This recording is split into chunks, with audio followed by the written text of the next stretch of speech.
വാക്യം എടുക്കുവാൻ ആഗ്രഹിച്ചത്. 11-ാം വാക്യം. അതുകൊണ്ട് അവിടുന്ന് അങ്ങ് തുടങ്ങാം, അതാണ് നല്ലത്. അവൻ ചിലരെ അപ്പോസ്തോലന്മാരായും ചിലരെ പ്രവാചകന്മാരായും ചിലരെ സുവിശേഷകന്മാരായും ചിലരെ ഇടയന്മാരായും ഉപദേശകന്മാരായും നിയമിച്ചിരിക്കുന്നു. ഇംഗ്ലീഷിൽ പറയുന്നു, and he gave some apostles and some prophets and some evangelist and some pastors and teachers എന്ന ഈ some pastors and some teachers എന്ന് പറഞ്ഞില്ല.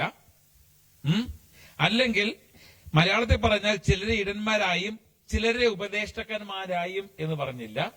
ചിലരെ ഇടയന്മാരായും ഉപദേഷ്ടകന്മാരായും എന്ന ഒറ്റ വാക്കിൽ അതങ്ങ് തീർത്തു, അല്ലെ? ഇത്രയും നേരം ചിലരെ ചിലരെ ചിലരെ ചിലരെ എന്ന് പറഞ്ഞതിന് ശേഷം അവസാനം വന്നപ്പം അത് മാറ്റി. എന്തുകൊണ്ടാണെന്ന് ചോദിച്ചാൽ അറിയത്തില്ല. ചിലപ്പോ ഗ്രീക്കിന്റെ സ്കോളേഴ്സിനോട് ചോദിച്ചാൽ പറയും ഗ്രീക്കിൽ അങ്ങനെയാണെന്ന് പറയുമായിരിക്കും. പക്ഷേ ഞാൻ വിശ്വസിക്കുന്നു പൗലോസ് എഴുതിയ ഓരോ വാക്കുകളും ശരിക്ക് പഠിക്കുകയാണെങ്കിൽ, ഞാൻ ഇപ്രകാരം ഒരു കഥ കേട്ടു. പണ്ടത്തെ ഒരു കാര്യമാണ്. ഒരാള് പൗലോസിന്റെ ലേഖനം വായിക്കുക. ലേഖനം വായിക്കുമ്പോൾ ഒരു കഴുത അടുത്ത് നിൽക്കുന്നു. ഒരു കഴുത. ഈ കഴുതയുടെ പുറത്ത് 2 സഞ്ചികളുണ്ട്. ഇപ്പുറത്തോട്ടൊരു സഞ്ചി തൂങ്ങിക്കിടക്കുന്നു, അപ്പുറത്തോട്ട് ഒരു സഞ്ചി ഭയങ്കര. കഴുതയ്ക്ക് നിൽക്കാൻ പറ്റില്ല. കഴുത ഇങ്ങനെ ആടുക നിന്ന്.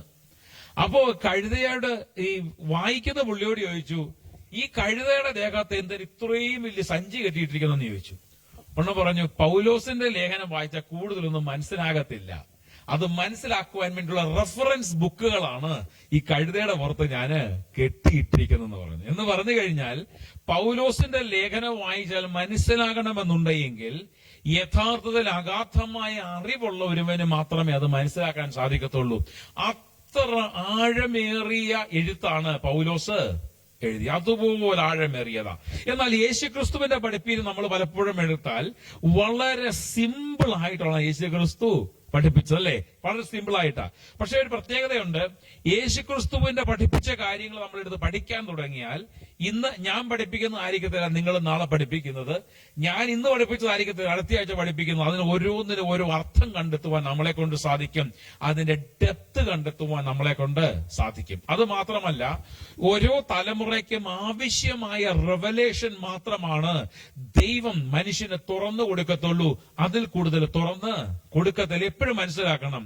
നാം മനസ്സിലാക്കേണ്ട ഒരു കാര്യമുണ്ട്. 500 വർഷങ്ങൾക്ക് മുമ്പ് വേണമെങ്കിൽ ഇലക്ട്രിക് കാറും ഇലക്ട്രിസിറ്റിയും പുറത്തു കൊണ്ടുവരാമായിരുന്നു. എന്നാൽ ദൈവം അന്ന് അനുവദിച്ചില്ല. ദൈവം അന്ന് മനുഷ്യന്റെ ബുദ്ധിയെ പരിമിതമാക്കി. അതിന്റെ അർത്ഥം മനുഷ്യൻ അന്ന് ബുദ്ധിയില്ല എന്നല്ല, മനുഷ്യന് ബുദ്ധിയുണ്ട്. എന്നാൽ ദൈവം അനുവദിച്ചില്ല. ദൈവം അനുവദിക്കുമ്പോൾ മാത്രമേ നമ്മുടെ ബുദ്ധി പ്രകാശിക്കത്തുള്ളൂ.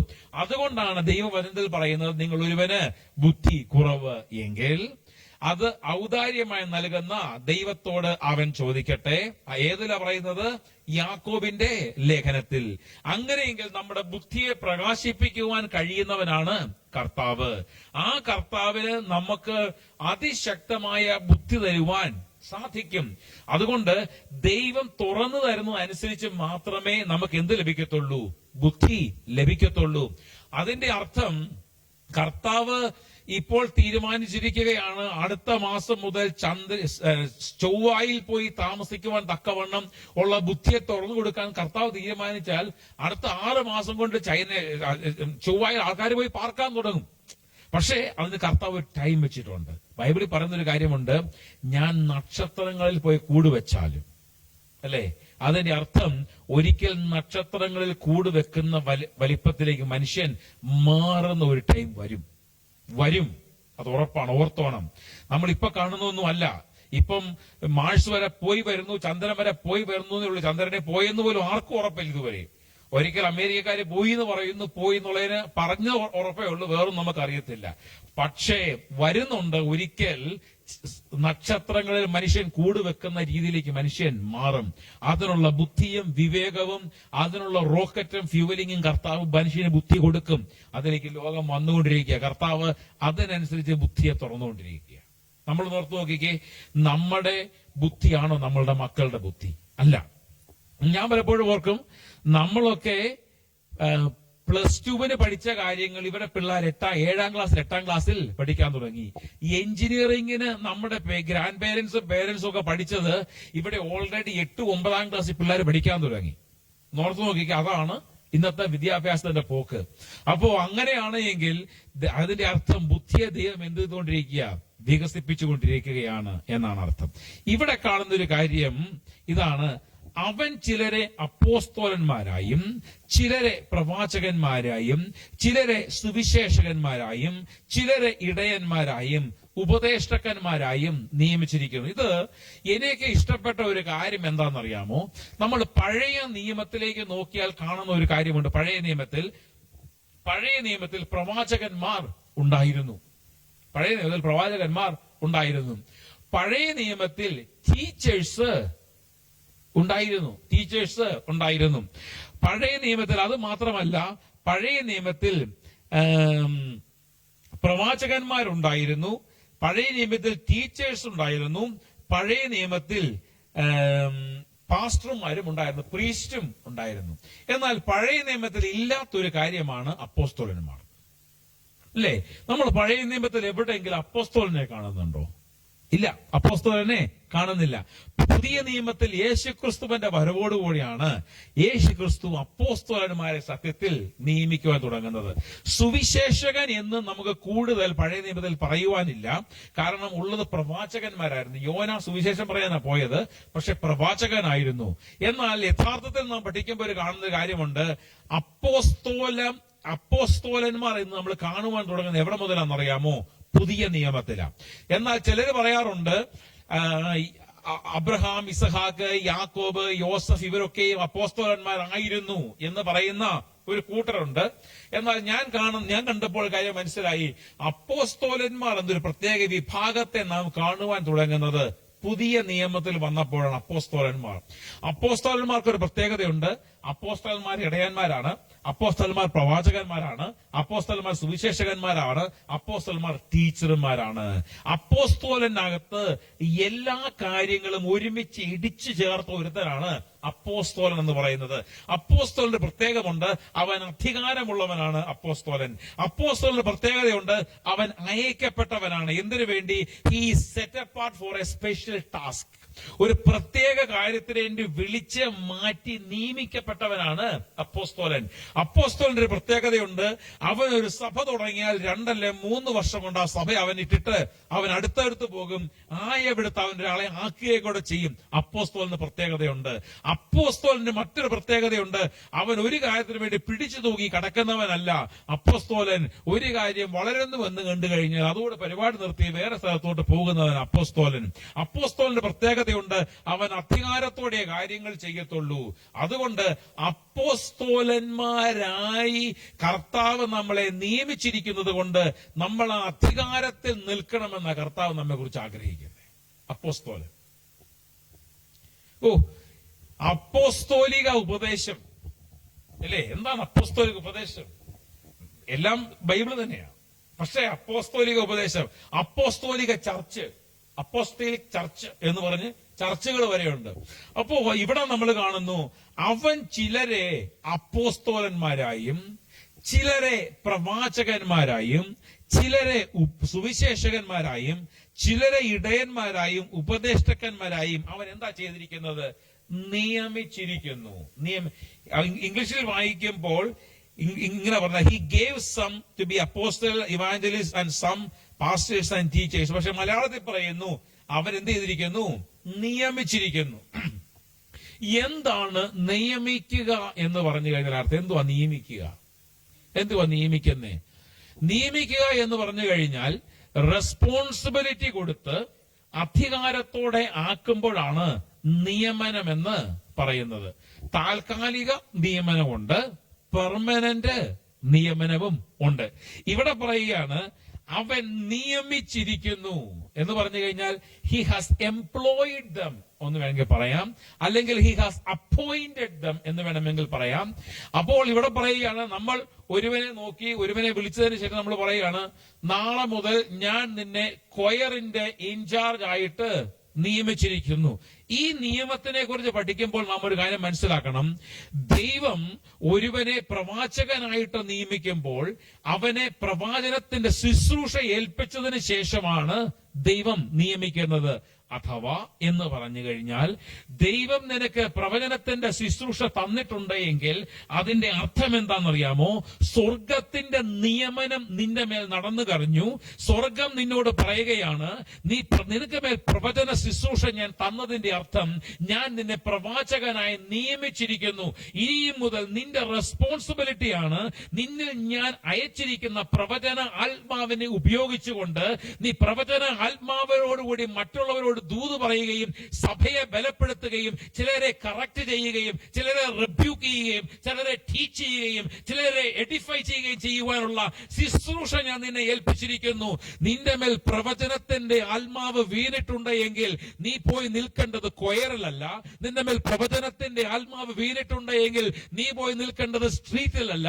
നീ പ്രവചനത്തിന്റെ ആത്മാവ് വീണിട്ടുണ്ട് എങ്കിൽ ആ പ്രവചനത്തിന്റെ ആത്മാവിന് പ്രവർത്തിക്കുന്ന മേഖലകളിലേക്ക് ഇറങ്ങിച്ചെന്ന് അത് ചെയ്യുമ്പോഴാണ് നിന്റെ നിയമനം കറക്റ്റ് ആകുന്നത്.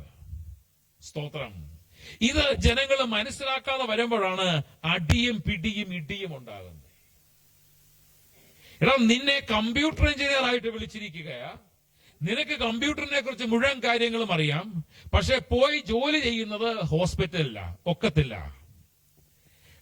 ഇന്നത്തെ കാലത്ത് UK പല കമ്പ്യൂട്ടർ എഞ്ചിനീയേഴ്സും വന്നതിന് ശേഷം അവര് ജോലി ചെയ്യുന്നത് എവിടെയാണെന്നറിയാമോ? കെയർ ഹോമിലാ, അല്ലേ?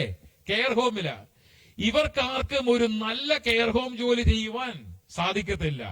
ചിലപ്പോ ഇവര് പേഷ്യന്റിനോട് ദേഷ്യപ്പെട്ടെന്ന് വരും, വഴക്ക് പറഞ്ഞെന്ന് വരും, ചിലപ്പോ ഒരു കുത്തു കൊടുത്തെന്ന് വരും. കാരണം എന്താണെന്നറിയാമോ?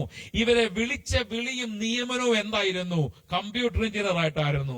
പക്ഷെ ഇവിടെ വന്നപ്പോൾ രക്ഷയില്ലാത്തതുകൊണ്ട് വിസായ്ക്ക് വേണ്ടി അവർ കമ്പ്യൂട്ടർ എഞ്ചിനീയർ പരിപാടി മാറ്റിവെച്ചിട്ട് കെയർ ഹോമിലോട്ട് പോയി.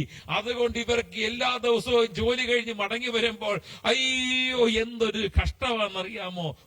എന്തൊരു ബുദ്ധിമുട്ടാണെന്നറിയാമോ? എന്തുകൊണ്ടാ? വിളിച്ച വിളിയിൽ നീ നിൽക്കാത്തത് കൊണ്ട് ബുദ്ധിമുട്ട്. ഇത് തന്നെയാണ് സഭയ്ക്കകത്തും. നിന്നെ വിളിച്ച വിളി എന്താണ് എന്ന് മനസ്സിലാക്കി നിന്നെ പ്രവാചകനായിട്ട് നിയമിച്ചിരിക്കുന്നുവെങ്കിൽ ആ നിയമിച്ച സ്ഥലമേത്ത് നിനക്കുള്ള അധികാരം, നിനക്കുള്ള അവകാശം, നീ നിൽക്കേണ്ട സ്ഥലം, നിനക്ക് വേണ്ട ശുശ്രൂഷകൾ, അതിനായ സമ്പത്ത്, അതിനായ ഡോറുകൾ, അതിനുള്ള സ്റ്റേജുകൾ, എല്ലാ കാര്യങ്ങളും ഒരുക്കിയതിനു ശേഷം കർത്താവ് പറഞ്ഞു, ഞാൻ നിന്നെ പ്രവാചകനായി നിയമിച്ചിരിക്കുന്നു.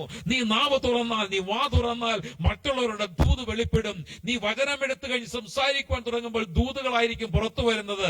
എന്നാൽ അവന് ആ പരിപാടി വേണ്ട എന്നോർത്ത് മറ്റൊന്ന് കാര്യങ്ങളിലേക്ക് ഇറങ്ങുമ്പോൾ ദൈവത്തിന്റെ നിയമനത്തിൽ അവൻ മാറിപ്പോയത് കൊണ്ട് ശുശ്രൂഷയിൽ വളർച്ചയില്ല, സാമ്പത്തിക നന്മകളില്ല, അവനെ ആരും റെക്കഗ്നൈസ് ചെയ്യത്തില്ല, അവന് പോപ്പുലാരിറ്റി ഉണ്ടാകത്തില്ല, അവൻ ആരെയും ഇൻഫ്ലുവൻസ് ചെയ്യാൻ പറ്റത്തില്ല, അവന്റെ ശുശ്രൂഷയിൽ ജനങ്ങൾ വിടിപ്പിക്കപ്പെടത്തില്ല, അവൻ ആഗ്രഹിക്കുന്നതൊന്നും ആകത്തില്ല. ഇതാകാതിരിക്കുമ്പോൾ അവൻ ഫ്രസ്ട്രേറ്റഡ് ആയിട്ട് പറയുന്നൊരു കാര്യമുണ്ട്, കർത്താവേ നിനക്ക് വേണ്ടി ഞാൻ നിൽക്കുന്നു, പക്ഷെ എന്തുകൊണ്ട്?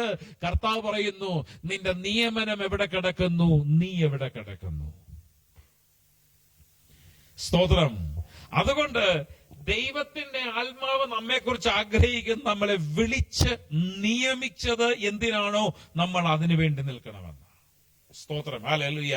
ഞാൻ ബൈബിൾ കോളേജിൽ പഠിക്കുമ്പോൾ ഞങ്ങളുടെ അവിടെ ചില ടീച്ചർമാരുണ്ടായിരുന്നു. ഈ ടീച്ചർമാർക്ക് ഇവരോട് നമ്മൾ സംസാരിക്കുമ്പോൾ തന്നെ നമുക്കറിയാം ഇവർ യഥാർത്ഥത്തിൽ ടീച്ചർമാരല്ല, ഇവർ പാസ്റ്റർമാരാണ്. ഇവർ യഥാർത്ഥത്തിൽ പാസ്റ്റർമാരാണ്. ക്ലാസ്സിൽ വന്ന് പഠിപ്പിക്കുവാൻ തുടങ്ങുമ്പോൾ ഇവർ പറയുന്ന മുഴുവൻ എന്തിനാണെന്നറിയാമോ? എന്തിനെക്കുറിച്ച് അറിയോ? സഭകളെ കുറിച്ചും അതിലെ കാര്യങ്ങളെ കുറിച്ചും സംസാരം മുഴുവൻ. കാരണം എന്തുവാ? ഇവരുടെ ഉള്ളിൽ ദൈവം വിളിച്ചിരിക്കുന്ന വിളി എവിടാ കിടക്കുന്നേ? പാസ്റ്ററായിട്ടാണ്.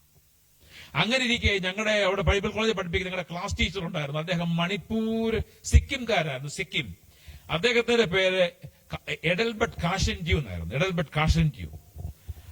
അപ്പോ അദ്ദേഹം ഒരു ദിവസം ക്ലാസ്സിൽ പഠിച്ച് എന്റെ ക്ലാസ് ടീച്ചറായിരുന്നു. അതിനുശേഷം റോമാലേഖനം പഠിപ്പിച്ച അദ്ദേഹമായിരുന്നു. വേറെ എന്തൊക്കെയോ പഠിപ്പിച്ചു.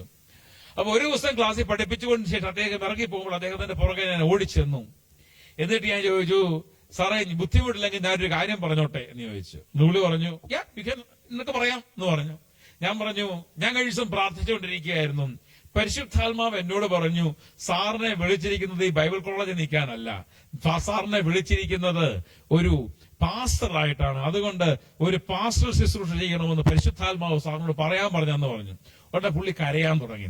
അദ്ദേഹം കരയാൻ തുടങ്ങിയതിന് ശേഷം എന്നോട് പറഞ്ഞു, നല്ലൊരു മനുഷ്യനായിരുന്നു. എന്നോട് പറഞ്ഞു, മനുഷ്യ, നീ പറഞ്ഞ എനിക്ക് ഇഷ്ടപ്പെട്ടു. കാരണം എന്നോട് പെർമിഷൻ ചോദിച്ചു. അത് വളരെ സോഫ്റ്റ് ആയിട്ടാണ് നീ എന്നോട് പറഞ്ഞത്. കഴിഞ്ഞ കുറെ ദിവസങ്ങളായി ഞാൻ കർത്താവിനോട് ചോദിച്ചുകൊണ്ടിരുന്ന ഒരു ചോദ്യമാണ്.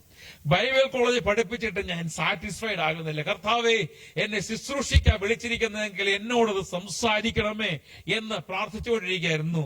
God has spoken through you, hallelujah എന്ന് പറഞ്ഞു. അദ്ദേഹം വീട്ടിൽ പോയി ഭാര്യയോട് പറഞ്ഞു. ഭാര്യയുടെ പേര് ജെയിൻ എന്നായിരുന്നു. അദ്ദേഹത്തിന്റെ മകൻ ഉണ്ടായിരുന്നു. മകന്റെ പേര് ജോസായ എന്നായിരുന്നു. ഒരു മോൾ അതിനുശേഷം ഉണ്ടായി. അവളുടെ പേര് എനിക്ക് അറിയത്തില്ല. അപ്പോ അതിനുശേഷം ഞാൻ അവിടുന്ന് പോകുമ്പോൾ അദ്ദേഹം പഠിപ്പിക്കുന്നുണ്ട് അവിടെ. അതിനുശേഷം അദ്ദേഹം റിസൈൻ ചെയ്തു. ബാംഗ്ലൂരിൽ അദ്ദേഹം ഒരു ചർച്ച് തുടങ്ങി. ആ ചർച്ചിനകത്ത് മുഴുവൻ സ്റ്റുഡൻസ് ആയിരുന്നു. ഞാൻ കേട്ടത് 100, 200, 250 സ്റ്റുഡൻസ് മാത്രം അദ്ദേഹത്തിന്റെ ചർച്ചിലുണ്ടായിരുന്നു എന്നാണ് കേട്ടത്. അതിനുശേഷം അദ്ദേഹം ആ ചർച്ച ആരെ ഏൽപ്പിച്ച ശേഷം മണിപ്പൂരിന് പോയി അവിടെ ശുശ്രൂഷയാന്ന് കേട്ടു. എന്തുകൊണ്ട് അദ്ദേഹം അന്ന് കരഞ്ഞു? അദ്ദേഹം അന്ന് സന്തോഷിച്ചു. എന്തുകൊണ്ട്? അദ്ദേഹത്തെ ദൈവം വിളിച്ച് നിയമിച്ചത് എന്തിനു വേണ്ടിയാ? ഒരു പാസ്റ്ററായിട്ടാ. നമ്മുടെ ജീവിതത്തിൽ നമുക്ക് ചിന്തിച്ചു നോക്കേണ്ട ഒരു കാര്യമുണ്ട് കേട്ടോ. ഇവിടെ ഇരിക്കുന്ന എല്ലാവരോടും എനിക്കൊരു കാര്യം പറയുവാനുണ്ട്. നമ്മളിൽ എല്ലാവരിലും ദൈവം ഇട്ടിരിക്കുന്ന ഒരു വിളിയുണ്ട്. നിങ്ങൾ ഇവിടെ ഇരിക്കുമ്പോൾ നിങ്ങളുടെ ജോലി കമ്പ്യൂട്ടർ എഞ്ചിനീയർ ആയിരിക്കും, നിങ്ങളുടെ ജോലി സിവിൽ എഞ്ചിനീയർ ആയിരിക്കും, നിങ്ങളുടെ ജോലി ഇലക്ട്രിക്കൽ എഞ്ചിനീയർ ആയിരിക്കും, നിങ്ങളുടെ ജോലി ചിലപ്പോൾ ഡോക്ടർ ആയിരിക്കും, നഴ്സ് ആയിരിക്കും, നിങ്ങളുടെ ജോലി പ്രോഗ്രാമർ ആയിരിക്കും. മിക്കതിരിക്കുന്ന കമ്പ്യൂട്ടറിന്റെ ആൾക്കാരെ മിക്കതോടെ ഇരിക്കുന്നത്. എങ്കിലും ഞാനൊരു കാര്യം പറയാം. അത് നിങ്ങൾ അവിടെ ആയിരിക്കുമ്പോൾ തന്നെ ദൈവത്തിന് നിങ്ങളെ കുറിച്ച് ആത്മീയ രീതിയിൽ ഒരു നിയമനമുണ്ട്. ആ നിയമനം നിങ്ങൾ മനസ്സിലാക്കിയാൽ നിങ്ങൾ രണ്ട് രീതിയിലും സന്തുഷ്ടരാകും. ഒന്ന്, നിങ്ങൾ ആത്മാവിൽ സന്തുഷ്ടരാകും. രണ്ട്, നിങ്ങൾ ഭൗതിക നേട്ടത്തിലും സന്തുഷ്ടരാകും. നാം ഈ ലോകത്തിൽ എത്ര മാത്രം നേടിയാലും ആത്മീയത്തിൽ സന്തുഷ്ടമാകാതെ ഒരു വ്യക്തി സന്തോഷവാനാകത്തില്ല എന്ന് നാം മനസ്സിലാക്കണം. അതുകൊണ്ടാണ് ദൈവവചനം പഠിക്കുമ്പോൾ നാം ഒരു വ്യക്തമായ ഒരു കാര്യം കാണുന്നത്. In every human being God has created A vacuum. എല്ലാ മനുഷ്യന്റെയും ഉള്ളിൽ ദൈവം ഒരു സ്ഥലം ഒഴിച്ചിട്ടിട്ടുണ്ട്. ആ ഒഴിച്ചിട്ടിരിക്കുന്ന സ്ഥലം ഒരു ഭാര്യയോ ഭർത്താവോ വന്നാൽ അത് പൂർത്തീകരിക്കപ്പെടത്തില്ല. എത്ര സമ്പത്ത് ഉണ്ടാക്കി വെച്ചാലും അത് പൂർത്തീകരിക്കപ്പെടത്തില്ല. ആ വാക്വം അല്ലെങ്കിൽ ആ ഒഴിഞ്ഞു കിടക്കുന്ന സ്ഥലം നിറയണമെന്നുണ്ടെങ്കിൽ അവിടേക്ക് നമുക്ക് വേണ്ടി കാൽവറി ക്രൂസിൽ മരിക്കപ്പെട്ട യേശുവിനെ വിളിച്ചുകൊണ്ട് വന്നു കഴിയുമ്പോൾ, അവൻ അവിടെ വന്നു കഴിയുമ്പോൾ, അവിടെ നഷ്ടപ്പെട്ടത് എന്താണോ അത് അവിടേക്ക് കയറി കഴിയുമ്പോൾ നമ്മുടെ ജീവിതം സന്തോഷകരമായി മാറുവാനിടയാകും. അതിന് പകരം ആളുകൾ ആ സന്തോഷം കിട്ടുവാൻ വേണ്ടി പല ദേവന്മാരെ പൂജിക്കുവാറുണ്ട്. അവർക്ക് സന്തോഷം കിട്ടത്തില്ല. പലരും ഡ്രഗ് അഡിക്ഷനിലേക്ക് പോകാറുണ്ട്. സന്തോഷം കിട്ടത്തില്ല. എന്നാൽ സർവ്വത്തിന്റെ നാഥനായി യേശുവിനെ വിളിച്ചു തിരുത്തി നോക്ക്, നമുക്ക് സന്തോഷം കിട്ടുവാനിടയാകും. ഹല്ലേലൂയ. അതുകൊണ്ട് നാം മനസ്സിലാക്കണം, ഇവിടെ ഇരിക്കുന്ന എല്ലാവർക്കും, നമ്മുടെ ആന്റി മുതൽ ഏറ്റവും കൊച്ചുകുട്ടിയായ ഹോസനായ്ക്ക് വരെ ദൈവം വിളിച്ചിരിക്കുന്ന ഒരു വിളി ആത്മീയ കാര്യങ്ങളിലുണ്ട്. അതുപോലെ തന്നെ ഈ ഭൂമിയിലെ ജീവിതത്തിലുമുണ്ട്. അതുകൊണ്ട് നാം മനസ്സിലാക്കണം, എന്തിനാണ് കർത്താവ് എന്നെ വിളിച്ചിരിക്കുന്നത്? അവൻ എന്നെ വിളിച്ചിരിക്കുന്നത് ഒരു അപ്പോസ്തലായിട്ടാണോ? അവൻ എന്നെ വിളിച്ചിരിക്കുന്നത് ഒരു ഇടയനായിട്ടാണോ? അവൻ എന്നെ വിളിച്ചിരിക്കുന്നത് ഒരു ശ്രേഷ്ഠനായിട്ടാണോ? അവൻ എന്നെ ഇടയൻ ശുശ്രൂഷകനായിട്ടാണോ? എന്തിനു വേണ്ടി അവൻ എന്നെ വിളിച്ചിരിക്കുന്നു എന്ന് നാം മനസ്സിലാക്കിയാൽ അതിലേക്ക് നമ്മളൊന്ന് കാല് ചവിട്ടി കഴിയുന്നതോടുകൂടി നമ്മുടെ ജീവിതം സന്തോഷമാവും. ചിലരെ വിളിച്ചിരിക്കുന്നത് പ്രാർത്ഥിക്കുവാൻ വേണ്ടിയാ, അല്ലേ? ചിലരെ പ്രാർത്ഥിക്കുവാൻ വേണ്ടിയാ. അവര് എപ്പോ നോക്കിയാൽ അവർക്ക് പ്രാർത്ഥിക്കാനുള്ള ആഗ്രഹമാണ്. ചിലരെ വിളിച്ചിരിക്കുന്നത് വചനം പറയാൻ വേണ്ടി. അവരാരെ കിട്ടിയാലും എന്ത് പറയും? സുവിശേഷം പറയും.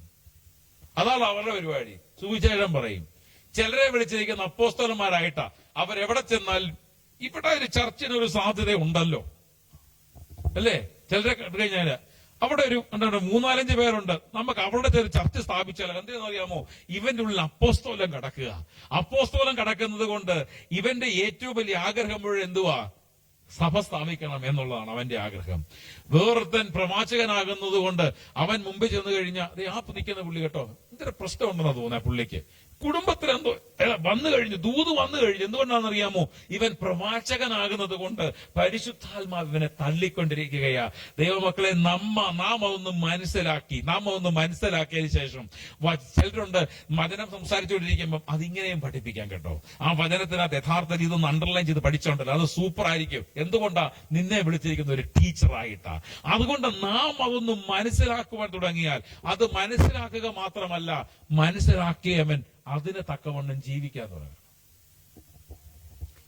നിങ്ങൾക്ക് വചനം പഠിപ്പിക്കാൻ ഭയങ്കര കഴിവുണ്ട്, നിങ്ങൾ വചനം വായിക്കത്ത് പോലുമില്ല, കർത്താവിന് എങ്ങനെ ഉപയോഗിക്കാൻ സാധിക്കും? അങ്ങനെയുള്ളവൻ എന്ത് ചെയ്യണം? ഓരോ വചനം എടുത്തു വെച്ചിട്ട് അത് വെച്ച് പഠിക്കുവാൻ തുടങ്ങണം. അതുകൊണ്ട് അവൻ ചിലരെ അപ്പോസ്തലന്മാരായി. നിങ്ങൾ ചിന്തിച്ചു നോക്കണം, ദൈവത്തിന്റെ വിളി നിങ്ങളുടെ മേൽ എന്തുവാ? അപ്പോസ്തലനായിട്ടാണോ നിങ്ങളെ വിളിച്ചിരിക്കുന്നത്? ഒരു സ്ത്രീക്കും അപ്പോസ്തലയാകാൻ കേട്ടോ. ഒരു സ്ത്രീയെ കർത്താവിന് ഉപയോഗിക്കാം. പുരുഷന്മാരെ മാത്രമല്ല കേട്ടോ കർത്താവ് ഉപയോഗിക്കുന്നത്, കർത്താവ് സ്ത്രീകളെ ഉപയോഗിക്കും. ഒരു സ്ത്രീയെ ഒന്നിനും ഉപയോഗിക്കത്തില്ല, സ്ത്രീകൾ വീട്ടിൽ ഇരിക്കാൻ മാത്രം, അല്ലേ? പക്ഷെ സ്ത്രീക്ക് പ്രവാചകിയാകാം, ഒരു കുഴപ്പമില്ല. സ്ത്രീക്ക് ബൈബിൾ കോളേജിൽ പഠിപ്പിക്കാം, അതിനും കുഴപ്പമില്ല. പക്ഷെ വേറൊന്നും പറ്റത്തില്ല. ദൈവം നിങ്ങളുടെ മേൽ ശുശ്രൂഷ അതിലൂടെ നിങ്ങൾ ശുശ്രൂഷ കളയരുത്. ഞാൻ എപ്പോഴും പറയും, ശുശ്രൂഷ നിങ്ങൾ കളയരുത്. നിങ്ങൾക്കൊരു ചർച്ച് തുടങ്ങുവാനുള്ള കപ്പാസിറ്റി നിങ്ങൾ ചർച്ച് തുടങ്ങണം. നിങ്ങൾക്ക് പാസ്റ്റർ ആയിരിക്കാൻ സാധിക്കത്തില്ലെങ്കിൽ വേണ്ട, ഒരു ചർച്ച് തുടങ്ങി ഒരു പാസ്റ്ററെ ആക്ക്. എന്ത് കാര്യങ്ങളാണ് നമുക്ക് കാര്യങ്ങൾ ചെയ്യാൻ സാധിക്കും.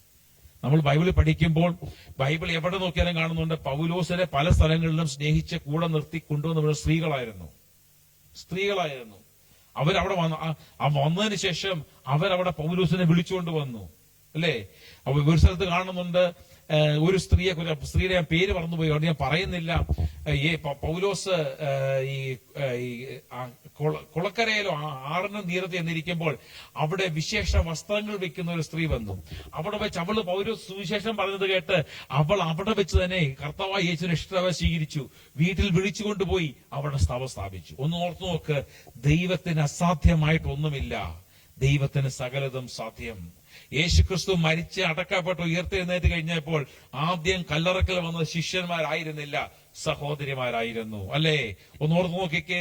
അത് മാത്രമല്ല, സമരിയക്കാരി സ്ത്രീയെ കുറിച്ച് കാണുന്നു. ഒരൊറ്റ സ്ത്രീയുടെ സാക്ഷ്യം മുഖാന്തരം ഒരു ശമരിയ പട്ടണം മുഴുവൻ കർത്താവിൽ, ഒറ്റ സ്ത്രീയുടെ സാക്ഷ്യം. ദെബോര എന്നൊരു പ്രവാചകി, ദെബോരയുടെ ഭർത്താവിനെ കുറിച്ച് ബൈബിൾ ഒരു ഒറ്റ സ്ഥലത്തെ കാണുന്നുള്ളൂ. ഇന്ന വ്യക്തിയുടെ ഭാര്യയായിരുന്നു ദെബോര എന്ന്. അല്ലാതെ വേറൊരിടത്തും ദെബോരയുടെ ഭർത്താവിനെ കുറിച്ച് കാണുന്നില്ല. പക്ഷെ ദെബോരയെ ശക്തമായിട്ട് ദൈവം ഉപയോഗിച്ചു. അതുകൊണ്ട് ഞാൻ സഹോദരിയ, എനിക്കൊരു ശുശ്രൂഷയില്ല, ഞാൻ പുറകെ നിന്നോളാം എന്ന് പറയുവാനല്ല. ദൈവം നിങ്ങളെ ശുശ്രൂഷ ഏൽപ്പിച്ചിട്ടുണ്ടെങ്കിൽ ആ ശുശ്രൂഷ ചെയ്യുവാൻ നിങ്ങളെ കൊണ്ട് സാധിക്കണം. സ്തോത്രം. അതുകൊണ്ട് ദൈവവചനത്തിൽ പഠിപ്പിക്കുന്ന, അതുകൊണ്ടാണ് 1-ാം വാക്യത്തിൽ ഇപ്രകാരം പറയുന്നത്, കർത്തൃസേവ നിമിത്തം ബദ്ധനായിരിക്കുന്ന ഞാൻ പ്രബോധിപ്പിക്കുന്നത്. എന്തുകൊണ്ടാണ് ബദ്ധനായിരിക്കുന്നത്? പൗലോസിനെ എന്തിനാ അറസ്റ്റ് ചെയ്തത്? പിടിച്ചുപറിയല്ല, വെട്ടിക്കൂട്ടിയതിനല്ല, പിന്നെന്തിനാ? കർത്തൃസേവ നിമിത്തം ബദ്ധനായിരിക്കുന്നത്. പൗലോസ് ഇപ്രകാരം പറഞ്ഞു, ഞാൻ ക്രിസ്തുവിന്റെ അനുകാരി ആയിരിക്കുന്നത് പോലെ നിങ്ങൾ എന്റെ അനുകാരികളാകുവിൻ. എന്തൊരു ധൈര്യത്തോടെയാ പറയുന്നത്, അല്ലേ? ഞാൻ ക്രിസ്തുവിന് അനുകാരി ആയിരിക്കുന്നത് പോലെ നിങ്ങളും എന്റെ അനുകാരികളാകുവിൻ. ആരെങ്കിലും ആഗ്രഹിക്കാറുണ്ട് പൗലോസിനെ പോലെ ആകണമെന്ന്? വളരെ കുറവാ. എന്തുകൊണ്ടാ? കപ്പൽ ഛേദം, എറിഞ്ഞ് തലയൊക്കെ പൊട്ടിച്ച് പുള്ളി ബോധം കിട്ടും, താഴെ പോയി ചത്തുന്ന എല്ലാവരും ഓർത്ത്, അല്ലേ? അടി ഒന്നു കുറയാതെ അടി, ഇഷ്ടം പോലെ അടി കൊണ്ടു. യേശുക്രിസ്തുവിന്റെ ശരീരത്തിൽ കൊണ്ടതിനേക്കാളും കൂടുതല് പൗലോസ് കൊണ്ടുവന്നാ പറയുന്നത്. അവിടെ തികയാത്തത് പുള്ളി ശരീരത്തിൽ പൂരിപ്പിച്ചെന്നാ പൗലോസ്. അതുപോലെ അടി കൊണ്ട് പൗലോസ്. ഇതൊക്കെയായിരുന്നു പൗലോസിന്റെ പ്രത്യേകത.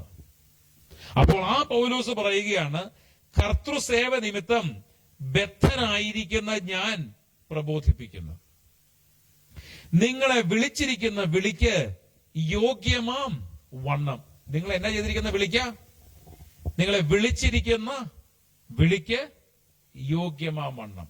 അപ്പോ ഇതും മറ്റോട് കണക്ട് ചെയ്യാൻ വേണ്ടി ഞാൻ നോക്കുന്നത്. നിങ്ങളെ വിളിച്ചിരിക്കുന്ന വിളി എന്തുമായിട്ടാണ് വിളിച്ചിരിക്കുന്നേ? അപ്പോസ്തലന്മാർ, ഇടയൻ, ശ്രേഷ്ഠൻ, പാസ്റ്റർ, ടീച്ചർ, അല്ലെ? വിളിച്ചിരിക്കുന്ന വിളിക്ക് യോഗ്യമാം വണ്ണം. എങ്ങനെയാ? പൂർണ്ണ വിനയത്തോടും സൗമ്യതയോടും ദീർഘക്ഷമയോടും കൂടെ നടക്കുകയും സ്നേഹത്തിൽ അന്യോന്യം പൊറുക്കുകയും ആത്മാവിന്റെ ഐക്യത സമാധാന ബന്ധത്തിൽ കാപ്പാൻ ശ്രമിക്കുകയും ചെയ്യുവിൻ. നമുക്ക് സമയമില്ല, അതുകൊണ്ട് കൂടുതൽ പോകുന്നില്ല. നിങ്ങളെ വിളിച്ചിരിക്കുന്ന വിളിക്ക് യോഗ്യമാണെന്ന് ഒറ്റ വാക്യം, ആദ്യത്തെ വാക്യം മാത്രം എടുക്കുന്നുള്ളൂ. നിങ്ങളെ വിളിച്ചിരിക്കുന്ന വിളിക്ക് യോഗ്യമാണ്. സാധാരണ എല്ലായിടത്തും എങ്ങനെയാണെന്നറിയാമോ? യോഗ്യതയുള്ളവരെയാ വിളിക്കുന്നത്, അല്ലേ? യോഗ്യത. പക്ഷെ ഇവിടെ നേരെ തിരിച്ചാ. ഇവിടെ എന്താ പറഞ്ഞിരിക്കുന്നേ? വിളിച്ചതിന് ശേഷം പറഞ്ഞിരിക്കുക, എടാ നിന്റെ ഇന്ന യോഗ്യതകളൊക്കെ ഉണ്ടായിരിക്കണം. നല്ല പരിപാടിയല്ലേ? അങ്ങനെയാണെങ്കിൽ നമ്മൾക്ക് ഹാപ്പിയാ, അല്ലേ? എന്നാ പരിപാടി? എന്നാ എന്റെ പൊന്നെ, ഞാൻ 10ാം ക്ലാസ്സും ഗുസ്തിയോ എന്നെ കമ്പ്യൂട്ടർ എഞ്ചിനീയറായിട്ട് വിളിച്ചിരിക്കുന്നു, ഒന്ന് ഞങ്ങൾ പഠിപ്പിച്ചേക്കാവെന്ന് പറയുകയല്ല ചെയ്യും. നമ്മുടെ ലോകം അങ്ങനെ ചെയ്യുവോ? പക്ഷെ ഇവിടെ പറയുന്നു, നിങ്ങളെ വിളിച്ചിരിക്കുന്ന വിളിക്ക് യോഗ്യമാണെന്ന്. ഇംഗ്ലീഷിൽ പറയുന്നത്, therefore the prisoner of the Lord beseech you that ye walk worthy of the vocation wherewith you are called. നിന്നെ വിളിച്ച വിളിക്ക് ഒരു യോഗ്യതയുണ്ട്. ഒന്ന് ഓർത്തു നോക്കിയേ. വിളിച്ചു കഴിഞ്ഞപ്പോ ഒരു യോഗ്യത. വിളിക്കുന്നവിടം വരെ ഒരു യോഗ്യതയില്ലായിരുന്നു, പക്ഷെ വിളിച്ചു. എന്തിനനുസരിച്ചാ വിളിച്ചേ?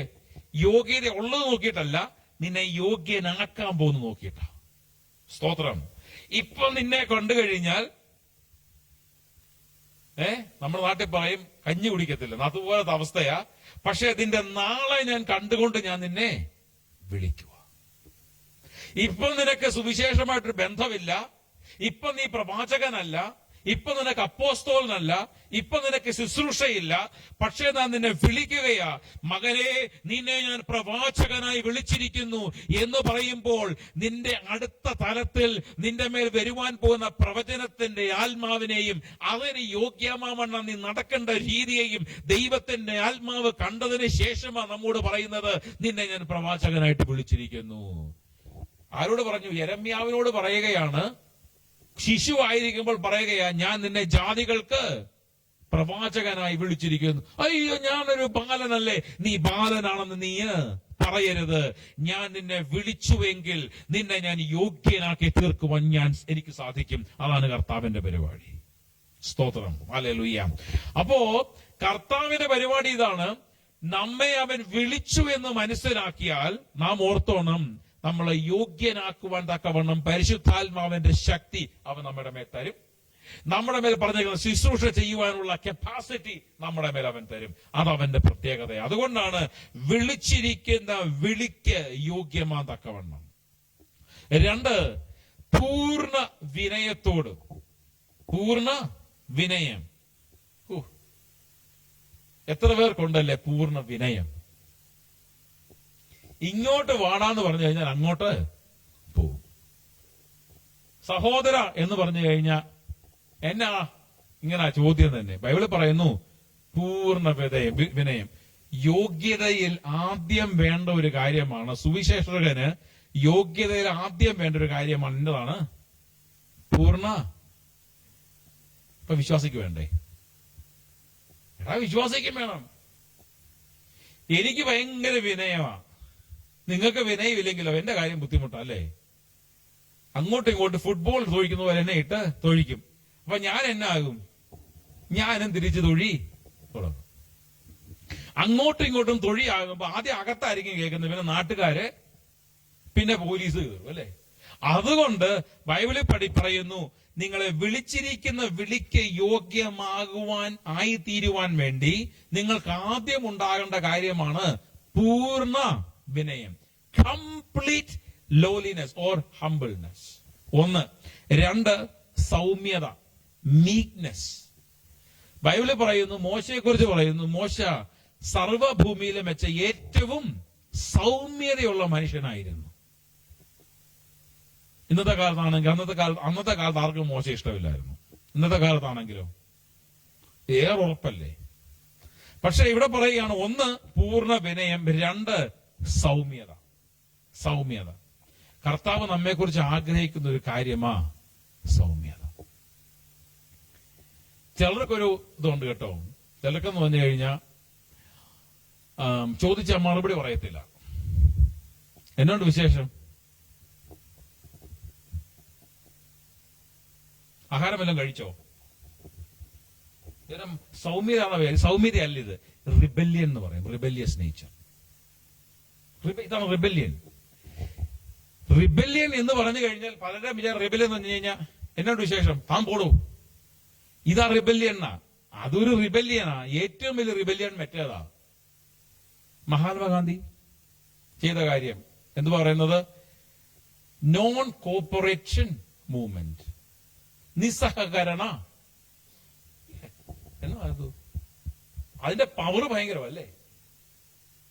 പക്ഷെ നമ്മളത് കാണിക്കേണ്ടത് ചർച്ചിലോ കർത്താവിന്റെ അടുത്തുമല്ല, അത് പാപത്തോട് കാണിക്കണം. പാപം നിങ്ങളെ വിളിക്കുമ്പോൾ, തെറ്റുകളിലേക്ക് നിങ്ങളെ കൊണ്ടുപോകാൻ നോക്കുമ്പോൾ നിങ്ങൾ എന്ത് ചെയ്യണം? നിങ്ങൾ അതിനോട് നിസ്സഹകരണം കാണിക്കണം. നിങ്ങളെ സ്നേഹിക്കുന്ന കർത്താവിനോടും കുടുംബക്കാരോടും പാസ്റ്ററോടും നിസ്സഹകരണം കാണിച്ചിട്ട് ഒരു കാര്യവുമില്ല. മഹാത്മാഗാന്ധിയെ കുറിച്ച് പറയുന്നുണ്ട്, അദ്ദേഹം ബൈബിൾ ശരിക്കും പഠിച്ചവനായിരുന്നു. ബൈബിളിൽ നിന്നാണ് അദ്ദേഹം പല പ്രിൻസിപ്പിൾസും പഠിച്ചതെന്ന്. പക്ഷെ ഒരു നല്ല വിശ്വാസിയെ പോലും കണ്ടിട്ടില്ലായിരുന്നു അദ്ദേഹം പറഞ്ഞിട്ടുമുണ്ടെന്ന് പറഞ്ഞു. നമുക്ക് നല്ല വിശ്വാസിയാകാം. രണ്ട്, അടുത്തൊരു കാര്യം, സൗമ്യത മാത്രമല്ല, ദീർഘക്ഷമയോടും കൂടെ നടക്കണം. ദീർഘക്ഷമ. അപ്പം നിന്റെ സഹോദരൻ 70 വട്ടം നിന്നോട് കാണിച്ചാലും നീ എന്ത് ചെയ്യണം? അവനോട് ക്ഷമിക്കണം. 70 വട്ടം. 7 ആണെങ്കിൽ 490 പ്രാവശ്യം. ചിലർ പറയുന്ന 700 പ്രാവശ്യമാണ് ഒരു ദിവസത്തിൽ തന്നെ. അയ്യോ എന്റെ കർത്താവേ! എന്നതാലേ ഒരു നേരം ഒരു പ്രാവശ്യം ചോദിച്ചാൽ ബുദ്ധിമുട്ടാ അല്ലേ? ഇപ്പൊ നമ്മളോട് ഇപ്പൊ ആരെല്ലാം ചോദിക്കുക, നമ്മൾ റൂമിൽ ഇരിക്കുക, നമ്മൾ ഫ്രണ്ട് ഇരിക്കുക, ഹലോ, നമ്മൾ കേട്ടില്ല. രണ്ടാമത്, അവിടെ ഉണ്ടോ? കേട്ടില്ല. മൂന്നാമത്, എത്ര നമ്മൾ പറഞ്ഞു ദേഷ്യം വന്ന് പോകത്തില്ല നമുക്ക് അല്ലേ? എന്നതാ നമുക്ക് പെട്ടെന്ന് വരും. ഇവിടെ പറയുന്നു 70 വട്ടം നിന്നോട് ബുദ്ധിമുട്ട് കാണിച്ചാലും നീ എന്ത് ചെയ്യണം? അവനോട് ക്ഷമിക്കാൻ മാത്രമേ സമയം കാണത്തുള്ളൂ അല്ലെ? ഒരു ദിവസം 490 പ്രാവശ്യമാണെങ്കിൽ 749 490 ആണെന്ന് വെക്കുക. ഒരു ദിവസം 24 മണിക്കൂർ, അതിൽ 6 മണിക്കൂർ 8 മണിക്കൂർ ഉറങ്ങി, ബാക്കിയുള്ളത് ആകെ 15-16 മണിക്കൂറാണ്. ആ 16 മണിക്കൂർ, ഒരു മണിക്കൂറിൽ 490 ഡിവൈഡർ ബൈ 16 നോക്കിയാൽ 10 ആണെങ്കിൽ 160, 20 ആണെങ്കിൽ 320 അല്ലേ? ഏകദേശം 30 പ്രാവശ്യം ഒരു മണിക്കൂറിൽ ക്ഷമിക്കണം എന്ന് പറഞ്ഞു കഴിഞ്ഞാൽ 2 മിനിറ്റ് ഒരു പ്രാവശ്യം വെച്ച് മിനിമം ക്ഷമിച്ചുകൊണ്ടിരിക്കണം. അയ്യോ, സംഭവിക്കുന്ന കാര്യമാണ്. ഇവിടെ പറയുകയാണ്, ദീർഘക്ഷമയോടെ നടക്കണം. സ്നേഹത്തിൽ അന്യോന്യം പൊറുക്കണം. സ്നേഹം എങ്ങനെ പൊറുക്കേണ്ടത്? സ്നേഹത്തിൽ. പറഞ്ഞിട്ട് ഒരു ഗുണമില്ല, നേരെയാകാൻ പോകുന്നില്ല, എങ്ങനെയെങ്കിലും ആയിക്കോട്ടെ, അങ്ങനല്ല. സ്നേഹത്തിൽ. ഈ പാസ്റ്ററോട് എന്നാ പറഞ്ഞാലും പാസ്റ്റർ എങ്ങനെ പുള്ളിക്ക് കാണിക്കാനുള്ളത് കാണിക്കട്ടെ എന്നല്ല, സ്നേഹത്തിൽ പാസ്റ്ററോട് പൊറുക്കണം. വിശ്വാസികളോട് പാസ്റ്റർ അങ്ങനെ ആയിരിക്കണം. എത്ര പറഞ്ഞാലും ഇങ്ങനെ തന്നെയാ, എന്റെ കർത്താവ് ഞാൻ മടുത്ത് ഇവരെ കൊണ്ടല്ലോ, അങ്ങനല്ല. സ്നേഹത്തിൽ പൊറുക്കണം. അത് മാത്രമല്ല, അന്യോന്യം പൊറുക്കണമെന്ന് പറയുന്നത്. അതായത് ഞാൻ അങ്ങോട്ടും നിങ്ങൾ ഇങ്ങോട്ടും, രണ്ടുപേര്. അടുത്തത്, ആത്മാവിന്റെ ഐക്യത സമാധാന ബന്ധത്തിൽ കാപ്പാൻ ശ്രമിക്കുകയും ചെയ്യുവേൻ. ആത്മാവിന്റെ ഐക്യത. അപ്പൊ ആത്മാവിന് എന്താ ഉള്ളത്? ഐക്യമുള്ളത്. ആത്മാവ്, പരിശുദ്ധാത്മാവിന് ഐക്യം. ആ ഐക്യത എങ്ങനെ കാക്കണമെന്നാ പറഞ്ഞിരിക്കുന്നേ? സമാധാന ബന്ധത്തിൽ അല്ലേ? ആത്മാവിന്റെ ഐക്യത, endeavoring to keep the unity of the spirit in the bond of peace. സമാധാനത്തിൽ കാപ്പാൻ ആത്മാവിന്റെ ഐക്യത. അതെ, പ്രശ്നമൊന്നും ഉണ്ടാകണ്ട, മിണ്ടായിരുന്നാ മതി കേട്ടോ, സമാധാനം കൂടാവേ, മിണ്ടകിട അവിടെ, ഇങ്ങനെ പറയാനല്ല. പിന്നെ എങ്ങനെയാ? സമാധാനത്തിൽ. ഞാനും സമാധാനം ഉണ്ടാക്കും തീരുമാനിച്ചു, നിങ്ങളും സമാധാനം ഉണ്ടാക്കും തീരുമാനിച്ചതിൽ കുഴപ്പമുണ്ടോ? ഒരു കുഴപ്പമില്ല. ഞങ്ങളുടെ പാസ്റ്ററിനെ പിടിച്ച് തല്ലിയത് എന്തിനാണെന്നറിയാമോ? സഭയ്ക്കകത്ത് സമാധാനം ഉണ്ടായെങ്കിൽ അയാൾക്കിട്ട് രണ്ട് തല്ല് കൊടുത്താലേ പോയില്ലേ? മുഴുവൻ ദീർഘക്ഷമയില്ല, സമാധാനമില്ല, സന്തോഷമില്ല, സ്നേഹമില്ല, ഒന്നുമില്ല, മുഴുവൻ പോയില്ലേ? ഒരിടത്ത് കമ്മിറ്റി മീറ്റിംഗ് നടക്കുമ്പം അച്ചായൻ ഇതും കൊണ്ട് നിൽക്കുന്നു, കത്തിയും കൊണ്ട് നിൽക്കുന്നു. എന്നാന്ന് ചോദിച്ചു. ഓ, ഞാൻ ജോലിക്ക് പോകുന്ന വഴിയായിരുന്നു, അതുകൊണ്ട് കത്തിയും കൊണ്ട് വന്നതാണ്. സമാധാനം അതാണോ സമാധാനം? അല്ല. അപ്പുറത്ത് ഇപ്പുറത്ത് പോലീസ് നിൽക്കുന്നു, പാസ് നടക്കുന്നു, പ്രസംഗിക്കുന്നു. ഇതാണ് സമാധാനം? നോ. സമാധാനത്തിൽ സമാധാനം എന്ന് പറഞ്ഞു കഴിഞ്ഞാൽ നമുക്ക് രണ്ടു പേർക്കും സമാധാനം. പാപം ചെയ്തപ്പോൾ നമുക്ക് പിതാവുമായുള്ള സമാധാനം നഷ്ടപ്പെട്ടു പോയി. ആ സമാധാനം നഷ്ടപ്പെട്ടു പോയപ്പോൾ ആ സമാധാനത്തെ തിരിച്ചു കൊണ്ടുപോകാൻ വേണ്ടി ഒരുവൻ കടന്നു വന്നു, അവനാണ് യേശു. അപ്പോൾ ബൈബിൾ പറയുന്നു, നമുക്ക് പിതാവോട് കർത്താവായ യേശു ക്രിസ്തുവിൽ കൂടി നിരപ്പ് നമ്മൾ പ്രാപിച്ചു, സമാധാനത്തെ നമുക്ക് ലഭിച്ചു. എങ്ങനെ? യേശുവിൽ കൂടി. അതുകൊണ്ട് നമ്മൾ അടുത്തൊരു വ്യക്തിയെ യേശുവിൽ കൂടി കണ്ട് അവനെ സ്നേഹിക്കുകയാണ് എങ്കിൽ നമുക്ക് എന്ത് സാധിക്കും? സമാധാനത്തെ നിലനിർത്തുവാൻ സാധിക്കും. സമാധാനം നിലനിർത്താൻ സാധിക്കും. അതുകൊണ്ട് ഇവിടെ വചനം പഠിപ്പിക്കുന്ന കാര്യമുണ്ട്. നമ്മൾ എന്തുവാ? ആത്മാവിന്റെ യൂണിറ്റി ഓഫ് സ്പിരിറ്റ്, ആത്മാവിന്റെ ഐക്യത സമാധാനത്തിൽ. ആത്മാവിന്റെ ഐക്യത സമാധാനത്തിൽ കാക്കണം. ആത്മാവിന്റെ ഐക്യത സമാധാനത്തിൽ കാക്കണം. അപ്പോൾ ആത്മാവിന്റെ ഐക്യത പല രീതിയിൽ കാക്കാം. പക്ഷെ നമ്മളെ കുറിച്ച് ദൈവം ആഗ്രഹിക്കുന്ന എങ്ങനെ ആയിരിക്കണമെന്നാ? സമാധാനത്തിലായിരിക്കണം. സത്യം പറഞ്ഞു കഴിഞ്ഞാൽ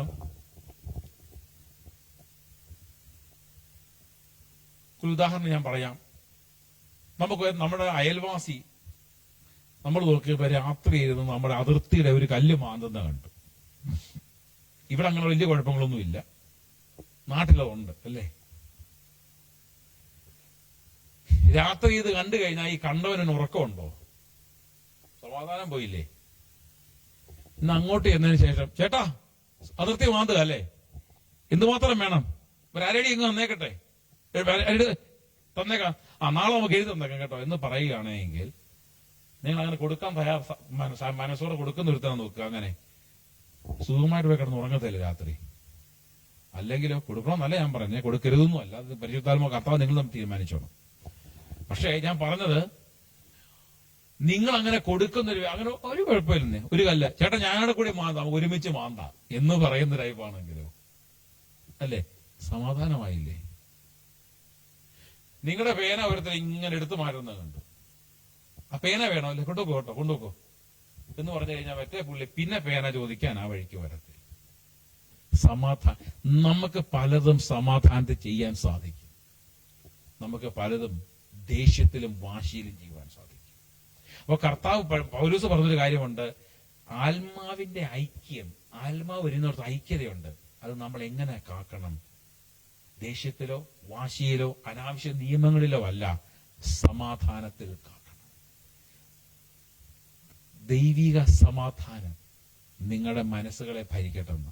May the spirit, may the peace of the Lord fill your hearts and minds. അപ്പോൾ കർത്താവ് നമ്മളെ കുറിച്ച് ആഗ്രഹിക്കുന്ന ഒരു കാര്യമുണ്ട്, നിങ്ങൾ സമാധാനം ഉണ്ടാക്കുന്നവർ ആയിരിക്കും അല്ലേ? അങ്ങനെയെങ്കിൽ ദൈവം നമ്മളെക്കുറിച്ച്, മറ്റുള്ള കർത്താവിന്റെ മക്കളും നമ്മളെക്കുറിച്ച് പറയും, തമ്മിൽ സ്നേഹിപ്പീൻ, അപ്പോൾ നിങ്ങൾ എന്റെ മക്കൾ ശിഷ്യന്മാരെന്ന് ലോകം പറയും. സമാധാനം ഉണ്ടാക്കുന്നവർ ഭാഗ്യവാന്മാർ, അവർ ദൈവത്തിന്റെ പുത്രന്മാരെന്ന് വിളിക്കും. അല്ലെ, എത്ര വാക്യങ്ങളാണ് നോക്കി സമാധാനത്തെ കുറിച്ച്. അപ്പോൾ സമാധാനത്തെ കുറിച്ച് പറയുന്നു, ആത്മാവിന്റെ ഐക്യത സമാധാനത്തിൽ നടത്തുവാൻ നമ്മൾ ശ്രമിക്കണം. പരിശുദ്ധാത്മാവ് ഉള്ളവന് സമാധാനത്തിൽ ചെയ്യുവാൻ സാധിക്കത്തുള്ളൂ, ഇല്ലാത്തവന് സമാധാനമില്ല. അതുകൊണ്ടാണ് പരിശുദ്ധാത്മാവ് ശൗലിൽ നിന്ന് മാറിക്കഴിഞ്ഞപ്പോൾ ശൗലിന് സമാധാനം നഷ്ടപ്പെട്ടു. ദാവീദോ ശൗലോ 1000 കൊന്നു, ദാവീദ് 10,000 കൊന്നെന്ന് പറഞ്ഞവരോട് പുള്ളിയുടെ കാര്യം തീർന്നു അല്ലെ. പുള്ളിക്ക് ആകെ പ്രശ്നമായി. ഞാനൊന്ന് ചിന്തിച്ചു നോക്കിയേ, ഈ ശൗൽ എന്നെ ഒരു മനുഷ്യനാണ് അല്ലെ. അതിന് പകരം അപ്പോൾ തന്നെ ദാവീദിനെ പിടിച്ചു പുള്ളി വീട്ടിൽ കൊണ്ടുവന്നു, മകൾ മീഖലിനെ കൊണ്ട് കല്യാണം കഴിപ്പിച്ചു. ഇൻചാർജ് ആകാ, അടുത്തത് നീ ആയിക്കൂടാ എന്ന് പറഞ്ഞങ്ങ് ആക്കി കഴിഞ്ഞാൽ ദാവീദ് കൂടെ നിൽക്കുകയും ചെയ്യും, ശൗലിന് സുഖമായിട്ട് രാജ്യം ഭരിക്കുകയും ചെയ്യാം അല്ലേ. അപ്പൊ പുള്ളി ഉടനെ എന്ത് ചെയ്തു? ദാവീദിനെ ഇല്ലാതാക്കാൻ വേണ്ടി ശ്രമിച്ചു. കാരണം പരിശുദ്ധാത്മാവ് നഷ്ടപ്പെട്ടു, അല്ല ദൈവത്തിന്റെ ആത്മാവ് നഷ്ടപ്പെട്ടു കഴിഞ്ഞപ്പോൾ അവന്റെ ബുദ്ധി മറന്നുപോയി, സമാധാനം നഷ്ടപ്പെട്ടു. അതുകൊണ്ട് ദൈവമക്കളെ, നമുക്ക് മനസ്സിലാക്കേണ്ട ഒരു കാര്യമുണ്ട്. കർത്തൃസേവ നിമിത്തം ബദ്ധനായിരിക്കുന്ന ഞാൻ നിങ്ങളെ പ്രബോധിപ്പിക്കുന്നത് പൗലോസ് പറഞ്ഞത്. പൗലോസ് കാരാഗ്രഹത്തിൽ കടക്കുമ്പോഴും പൗലോസ് സമാധാനത്തിലാണ് കടക്കുന്നത്. കാരണം അവൻ പറഞ്ഞൊരു കാര്യമുണ്ട്, എന്നോട് കർത്താവ് പറഞ്ഞൊരു കാര്യമുണ്ട്, ഞാൻ റോമയിൽ പോയി ചക്രവർത്തിയുടെ മുമ്പിൽ നിൽക്കും. ഇനി എത്ര പാമ്പ് ചുറ്റിയാലും എത്ര കപ്പൽ ചേർത്തിലാകപ്പെട്ടാലും എനിക്കൊരു ഉറപ്പുണ്ട്, ഞാൻ ഒരു ദിവസം എവിടെ നിൽക്കും? ചക്രവർത്തിയുടെ മുമ്പിൽ നിൽക്കും. അവന്റെ സമാധാനം കൊടുത്തത് സ്വർഗീയ ദൈവമാണ്. നമ്മളുടെ ജീവിതത്തിൽ കർത്താവ് സമാധാനം തരട്ടെ. നമുക്ക് തലകളെ വണക്കാൻ പ്രാർത്ഥിക്കാം. നല്ല പിതാവേ, അങ്ങയുടെ കരങ്ങളിലേക്ക് ഞങ്ങളെ സമർപ്പിക്കുന്നു. നൽകിയ നല്ല സമയത്തിനായി സ്തോത്രം. ഇന്ന് കടന്നു വന്നിരിക്കുന്ന വ്യക്തികളെയും കുടുംബങ്ങളെയും അങ്ങയുടെ കരങ്ങളിലേക്ക് ഏൽപ്പിക്കുന്നു. അനുഗ്രഹിക്കണമേ. ഇന്ന് വരുവാൻ സാധിക്കാതെ എവിടൊക്കെയോ ആയിരിക്കുന്ന വ്യക്തികളെയും കുട്ടികളോർത്ത് പ്രാർത്ഥിക്കുന്നു. ഇത് തീർച്ചയായിട്ടും വരുമെന്ന് പറഞ്ഞ പലരെയും ഇന്ന് കണ്ടില്ല. കർത്താവെ, അവരായിരിക്കുന്ന സ്ഥലങ്ങൾ അവരെ കാത്തുകൊള്ളണമേ എന്ന് പ്രാർത്ഥിക്കുന്നു. ഇപ്പോൾ അങ്ങയുടെ കരങ്ങളിലേക്ക് ഞങ്ങളെ സമർപ്പിക്കുന്നു. അങ്ങയുടെ അനുഗ്രഹത്താൽ നിറയ്ക്കണം. ഈ ആഴ്ച ഞങ്ങളുടെ ജീവിതത്തിൽ എല്ലാ രീതിയിലും സന്തോഷത്തിന്റെയും സമ്പൽ സമൃദ്ധിയുടെയും നന്മയുടെയും ആഴ്ച ഒന്നും മാനിക്കണം. സർവ്വമഹത്വം അങ്ങയ്ക്ക്. അത് ക്രിസ്തയേശുവിൻ നാമത്തിൽ നല്ല പിതാവേ, ആമേൻ. നമുക്ക് ഒരു ചെറിയ പാട്ടുപാടി നമുക്ക് സ്തോത്രാഴ്ച എടുക്കാം. കർത്താവിനെ മഹത്വപ്പെടുത്താം.